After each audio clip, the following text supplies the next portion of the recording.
কলাই রুটি বানালাম হাতে করে। আর দেখো কাঁচা লঙ্কা পেঁয়াজ এগুলোকে শিলনোড়ায় বাটলাম। আর তার সাথে দেখো সর্ষের তেল নিচ্ছি। কলাই রুটিটা ভালো বানাতে পারি না।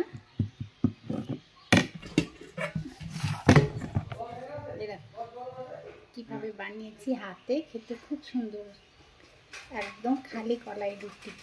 আর প্রথমটা তো পারিনি যেতে, সেটাও তোমাদের দেখালাম। আর এরকম কলা, তো রুটিটা খেয়ে দেখি কেমন হলো।